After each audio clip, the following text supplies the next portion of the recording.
Shalom saudara-saudara, puji syukur kami dari kelompok 1 diberikan kesempatan untuk dapat membagikan materi tentang manusia.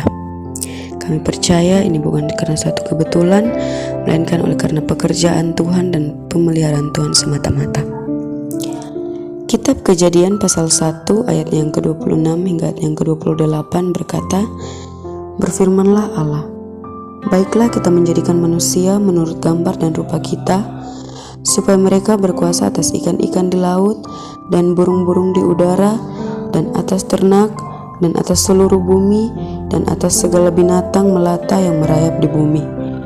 Maka Allah menciptakan manusia itu menurut gambarnya, menurut gambar Allah diciptakannya dia, laki-laki dan perempuan diciptakannya mereka. Allah memberkati mereka.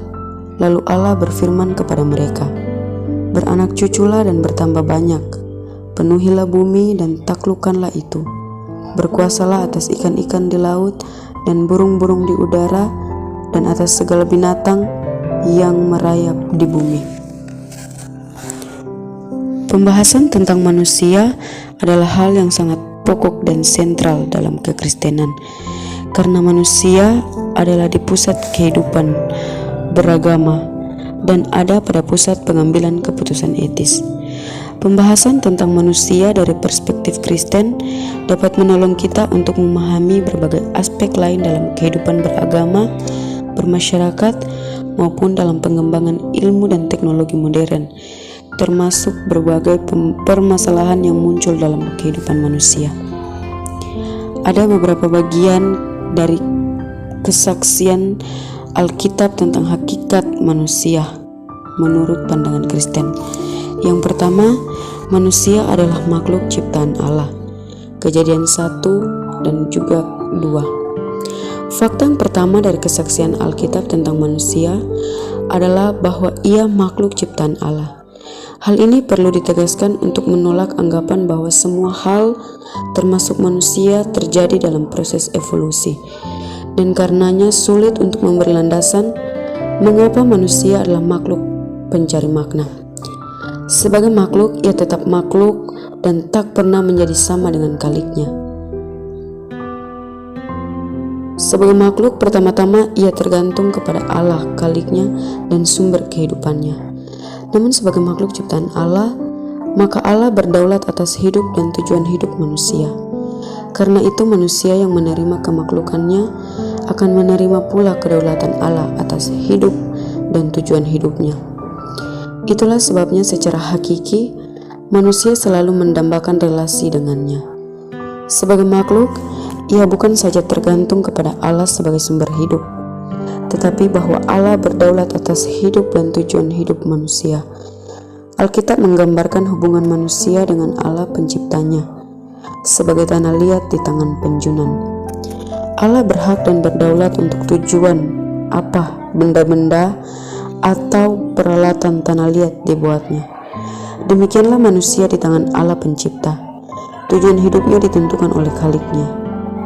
Agustinus, seorang teolog terkenal, mengatakan bahwa jiwaku gelisah sampai aku menemukan kedamaian dalam Tuhan. Ketika manusia menolak kemaklukannya dan penciptaannya oleh Allah, maka tak ada alasan apapun untuk mencari makna hidup di luar dari diri sendiri atau masyarakatnya. Manusia adalah gambar Allah. Tradisi Kristen yang mendasarkan dirinya pada cerita Alkitab dalam Kejadian 1 telah menafsirkan makna kesegambaran manusia dengan Allah dengan bermacam-macam arti, bisa juga diartikan secara salah. Seolah-olah manusia mirip dengan Allah, padahal sebagai makhluk manusia akan tetap makhluk dan berbeda dengan Allah. Sudah ada banyak arti diberikan kepada konsep ini, antara lain sebagai wakil Allah di dunia, dalam arti pelaksana atau mendataris Allah untuk tugas kebudayaan. Akan tetapi, tugas mendataris menunjuk kepada relasasi manusia dengan ciptaan yang lain, alam semesta ini. Pada zaman bapak-bapak gereja, ide ini ditafsirkan sebagai kemampuan rasional manusia yang membedakan dengan makhluk-makhluk yang lain.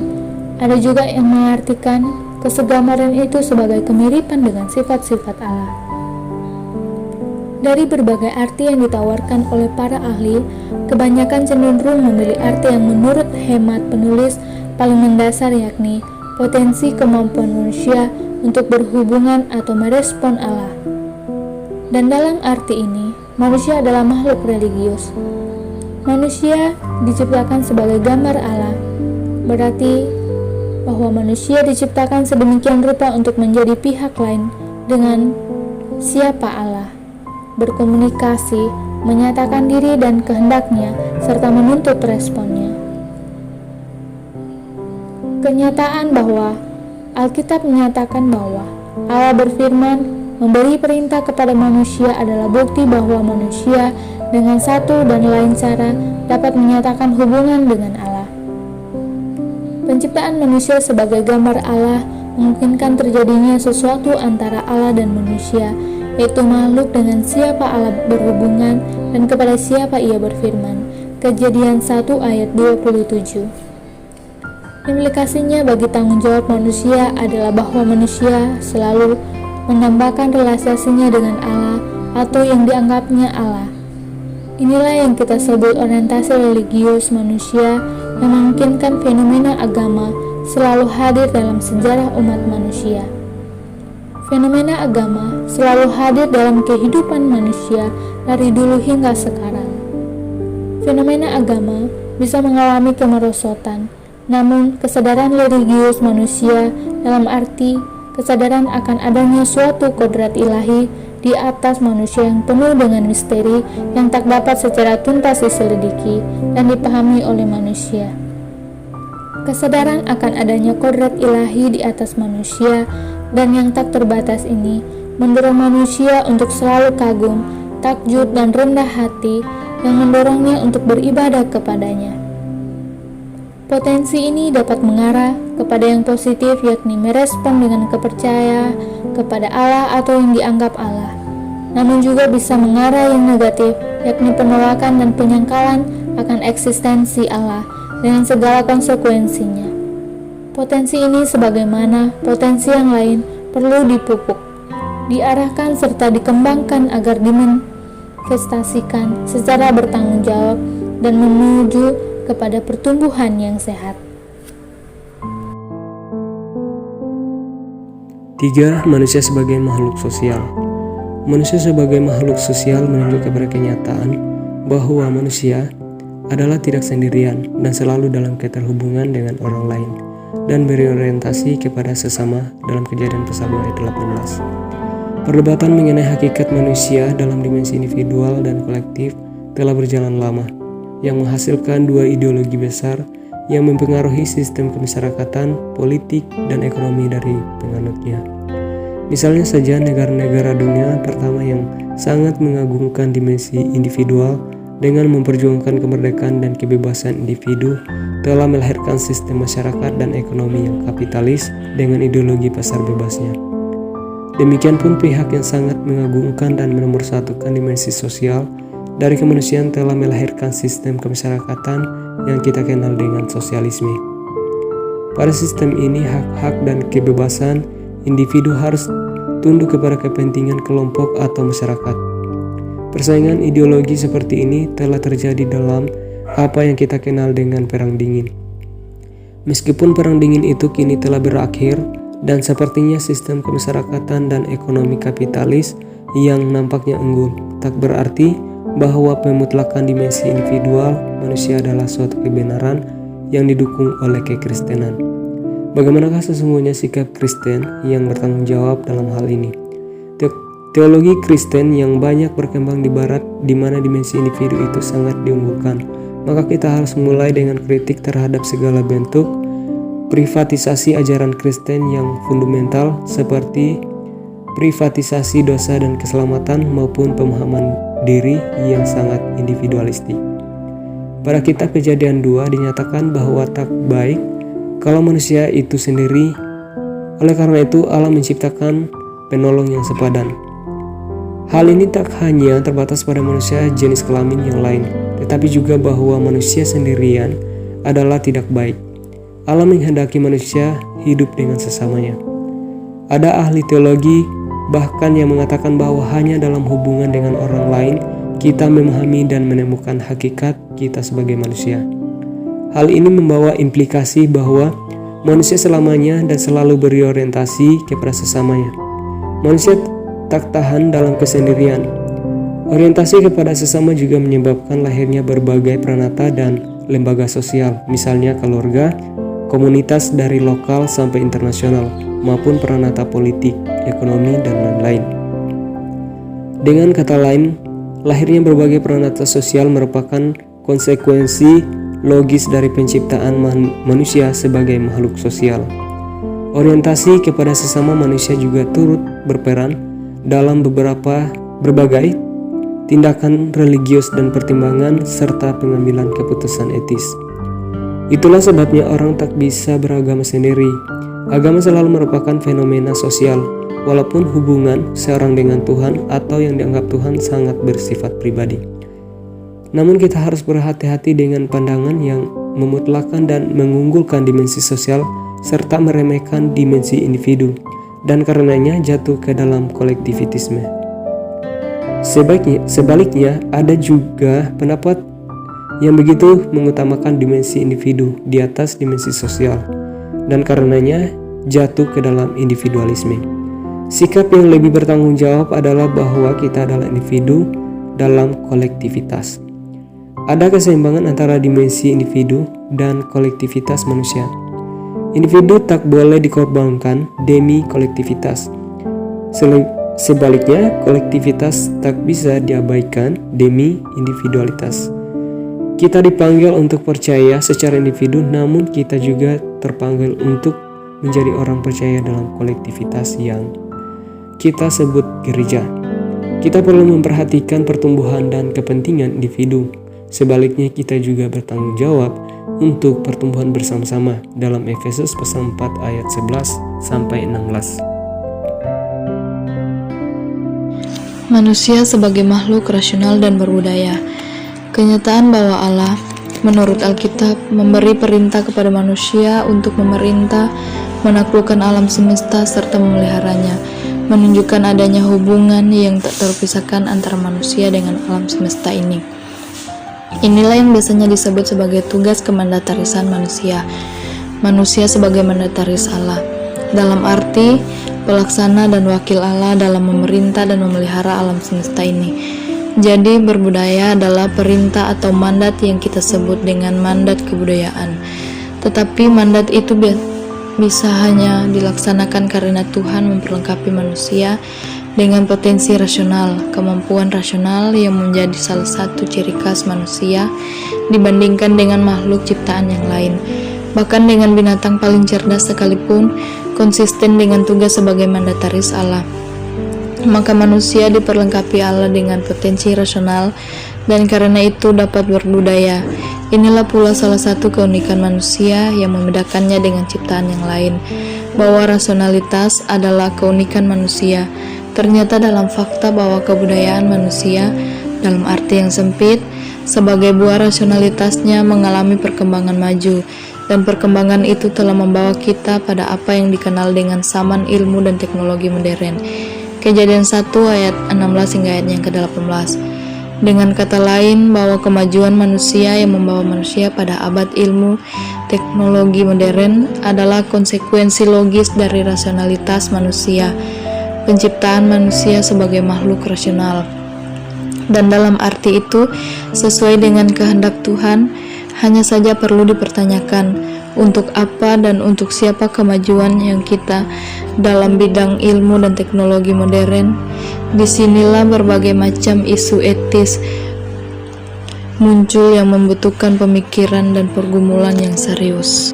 Potensi rasional ini sangat mengagumkan, sehingga manusia bukan saja dapat menciptakan teknologi modern, tetapi dapat bahkan memecahkan masalah yang selama ini belum terpecahkan, termaksud bepergian ke planet yang lain. Tetapi potensi rasional ini sangat mengerikan, dan kita telah menyaksikan bahwa potensi rasional manusia yang luar biasa dalam menciptakan persenjataan modern dan canggih yang cukup untuk menghancurkan planet bumi kita. Dalam kekristenan, kita mengenal hukum kasih, yakni yang kita sebut hukum utama.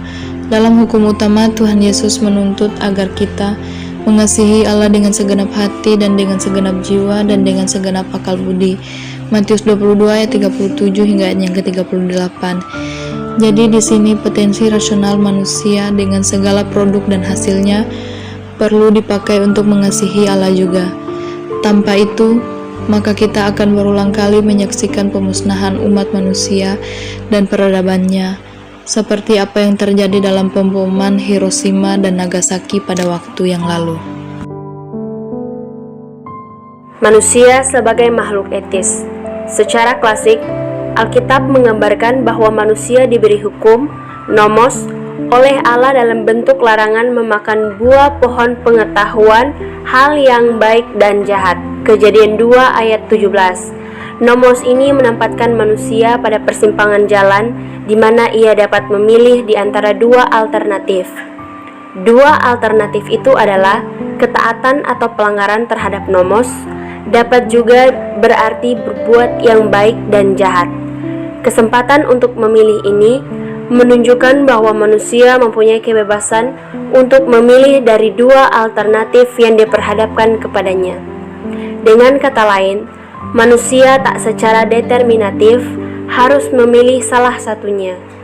Memang ada pandangan yang mengatakan bahwa manusia tak bisa berbuat lain kecuali mengikuti nalurinya. Ajaran Kristen mengedepankan adanya pilihan yang bebas, dan hanya karena adanya pilihan bebas itulah, maka manusia tidak saja bertanggung jawab atas pilihannya, tetapi juga diminta mempertanggungjawabkan pilihannya itu. Sebab tanpa pilihan bebas, maka manusia tak dapat dituntut untuk bertanggung jawab. Kesadaran untuk membedakan yang baik dan yang jahat menunjuk kepada hakikat manusia sebagai makhluk etis. Bahwa manusia diciptakan sebagai makhluk etis berarti manusia mempunyai kesadaran etis. Kesadaran untuk membedakan mana yang baik dari yang tidak baik, yang benar dari yang salah, dan yang bertanggung jawab dari yang sebaliknya. Namun manusia tak hanya dilengkapi dengan kesadaran etis, tetapi juga kebebasan untuk memilih dari alternatif baik dan buruk, benar dan salah, bertanggung jawab dan tidak. Hanya apabila manusia mempunyai kebebasan etis, memilih secara etis, maka manusia dapat dituntut pertanggungjawaban etis. Dengan demikian, kita dapat mengatakan bahwa manusia adalah makhluk etis dalam arti: pertama, manusia mempunyai kesadaran etis, yakni kesadaran untuk membedakan mana yang baik dan buruk, benar dan salah, bertanggung jawab dan tidak. Kedua, manusia mempunyai kebebasan etis, yakni memilih secara bebas dari alternatif di atas. Ketiga, manusia mempunyai pertanggungjawaban etis, yakni bertanggung jawab atas pilihannya. Untuk sementara, kita dapat menarik beberapa kesimpulan dari uraian tersebut. Dari deskripsi tentang hakikat manusia di atas, maka kita dapat memahami mengapa kitab Kejadian 1 ayat 31 mengatakan, "Maka Allah melihat segala yang dijadikannya itu sungguh amat baik." Dari deskripsi tersebut, kita juga dapat menarik kesimpulan bahwa pada dasarnya manusia ditempatkan oleh Allah dalam hubungan multidimensional atau hubungan yang berdimensi banyak, yaitu dengan Allah, dengan sesama manusia, dan diri sendiri, dan dengan alam semesta. Karena manusia juga adalah makhluk etis, maka setiap dimensi hubungan itu mempunyai konsekuensi dan tanggung jawab etis. Ada tuntutan dan tanggung jawab etis manusia dalam hubungannya dengan Allah, dengan sesama dan diri sendiri, dan dalam hubungannya dengan alam semesta. Dari sini, kita coba menarik suatu ultimate principle yang berhubungan juga dengan apa yang dilakukan oleh Tuhan Yesus dalam merangkumkan berbagai hukum dan virtues dalam suatu prinsip pokok: kasihilah Tuhan Allahmu dengan segenap hatimu dan dengan segenap jiwamu dan dengan segenap akal budimu. Kasihilah sesamamu manusia seperti dirimu sendiri. Matius 22 ayat 37 sampai dengan 39b. Dengan memperhatikan ajaran Tuhan Yesus seperti tertulis dalam kitab-kitab Injil dan ajaran para rasul, maka kita dapat juga merumuskan kedua hukum kasih dengan satu hukum saja. Kasih kepada Allah melalui kasih kita kepada sesama dan alam ciptaan Tuhan. Ingatlah bahwa Tuhan Yesus sendiri mengidentifikasikan dirinya dengan mereka yang menderita, telanjang, sakit, dan dalam penjara. Matius 25 ayat 31 sampai dengan 46. Rasul Yohanes malah mengatakan bahwa mereka yang mengatakan mengasihi Allah tetapi membenci saudaranya atau sesamanya adalah suatu kebohongan. 1 Yohanes 4 ayat 20. Dan dalam perjanjian lama, Nabi Mika misalnya mengecam ibadah kepada Tuhan yang tak disertai dengan berlaku adil terhadap sesama. Namun, kita hidup dalam suatu dunia yang penuh dengan kontradiksi. Bagaimana mungkin dunia dan manusia yang digambarkan begitu luar biasa di atas, ternyata dalam kenyataan hidup kita penuh dengan peperangan, kekerasan yang dimotivasi oleh keserakahan, pementingan diri, dan kebencian. Hal ini membawa kita kepada pokok antropologi lain, yakni manusia menurut kesaksian Allah adalah makhluk berdosa. 6. Manusia sebagai pendosa. Sainer. Hakikat manusia sebagai makhluk etis yaitu kesadaran untuk membedakan yang baik dari yang jahat, benar dari yang salah, serta kebebasan untuk memilih melakukan yang baik atau yang jahat. Hal-hal ini adalah kemampuan yang bersifat netral dan terdapat pada pengalaman manusia. Semua yang diuraikan menunjukkan bahwa manusia adalah makhluk yang mulia dan baik. Lebih dari itu, manusia juga mempunyai kemajuan yang mengagumkan dalam bidang ilmu pengetahuan dan teknologi yang dapat mempermudah hidup manusia dan menjadikan hidupnya lebih manusiawi. Anehnya, pada sisi lain, manusia juga diperhadapkan dengan berbagai permasalahan akibat berbagai ulahnya sendiri yang tak bertanggung jawab. Kekristenan dipercayai bahwa paradoks ini disebabkan karena manusia telah jatuh ke dalam dosa. Kejadian pasal 3. Dosa dipahami bukan sekedar pelanggaran moral, tetapi sikap memberontak kepada Allah, yakni menolak otoritas Allah yang menentukan tujuan hidup manusia. Dosa karenanya dapat dikatakan sebagai pelanggaran terhadap kehendak Allah seperti tercermin dalam hukum utamanya. Dosa memang mengandung konsekuensi-konsekuensi etis dan moral dalam berbagai dimensi hubungan manusia, sesama dan diri sendiri, dan hubungan dengan alam semesta. Inilah yang seringkali kita sebut sebagai persoalan-persoalan etis yang rumit dan menentukan kelangsungan hidup planet bumi dan masyarakat kita. Karena hakikat manusia sebagai makhluk sosial, maka dosa tidak dapat dibatasi hanya sebagai dosa pribadi atau individu, tetapi harus dipahami sebagai dosa sosial. Gregory Baum dalam Religion and Alienation mengartikan dosa sosial dalam kaitan dengan pelakunya, yakni kolektivitas atau kelompok, suatu komunitas, suatu umat. Jadi yang dia maksudkan dosa sosial adalah bahwa ia dihasilkan tanpa sengaja atau pilihan bebas. Ia menghasilkan konsekuensi yang jahat, tetapi pelakunya tak merasa bersalah dalam pengertian yang biasa. Jadi dosa sosial dilakukan karena kebutaan atau ketidaksadaran. Orang terlibat dalam tindakan destruktif tanpa menyadarinya. Baum juga mencoba mendeskripsikan dosa sosial dalam berbagai level atau tingkatan.